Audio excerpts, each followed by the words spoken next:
is oftentimes seen as a work of art that's beautiful, it's relaxing, it makes people think of going for a walk around Paris or, some sort of place that people enjoy to go. However, I think it's actually among the most misunderstood works in popular works of art in Western culture. So I'm going to use this copy that I have of it here just to give us some visual representation. Now, when you look at this, you can understand why people view this as a relaxing work of art.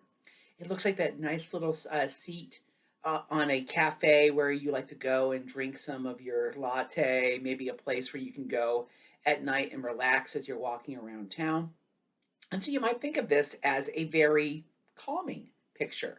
But actually, what is so genius about Van Gogh or Van Gogh, depending upon how you like to pronounce his name, this is actually a work of art which is very deceptive, and it actually shows a pretty dark image that's going on simultaneously with maybe the image that makes you feel comfortable. So I want you to look here and first see that the cafe itself is surrounded by different shades of darkness. There is this dark path that's leading up to the cafe. And this right here up in the front, you have this first building, which is kind of dark and moody, a little bit sinister. Everything that is around the town is pretty much shaded in various shades of darkness. To an outsider, this may just seem okay. So the one part of town is lit and the rest of it's dark. But you have to keep in mind, back when this was first created, this was during a time where before electricity was around different towns, and walking around at a place like this at night would be very shady and very dark. And this would usually be the kind of place that you would only go to if you were a little irreparable. Or not the most upstanding citizen, should we say. If you were involved in certain illegal activities or maybe trying to go home with a woman or a male of the night, should we say. So this is actually the kind of place that somebody that was more respectable would not be going. Also, while it's kind of warm with the yellow, red, and orangey tones, this is also, though, something that Van Gogh used quite a bit over the years as trying to show that anxiety can be shown with these colors. He will oftentimes use those colors to show you places that are stretching the mind, that should be making you feel uncomfortable. And he oftentimes uses those color combinations to show that he was somebody who oftentimes was struggling with his mental health. And so in many of his pictures, he used bright red, bright oranges, bright yellows to show that sometimes he felt like he was out of place in his world, or he might have felt very isolated.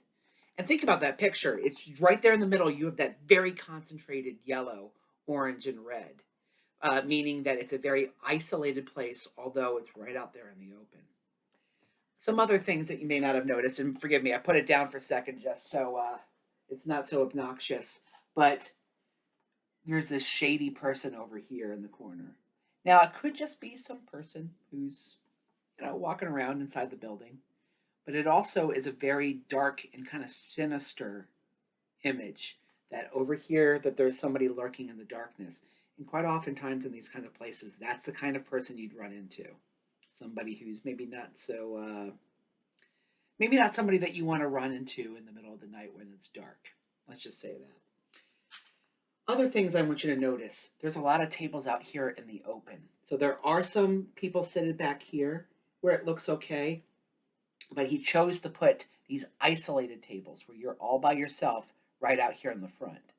So if you were walking in here, you probably would be sitting over there in these areas where you're out and exposed. Kind of a dark image.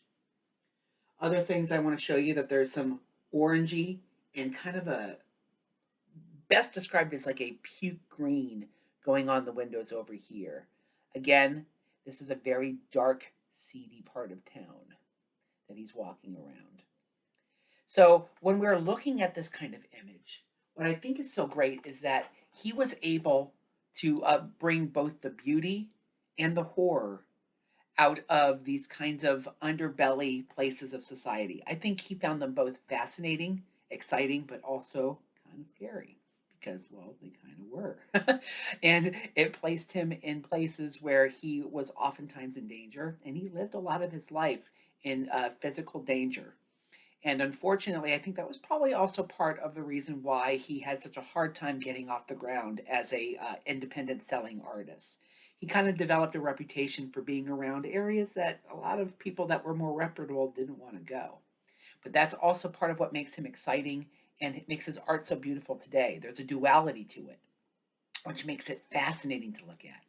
And of course, you also have that beautiful starry night type sky that seems to be on fire, which shows that he always felt that there was some hope, even in the darkest of places.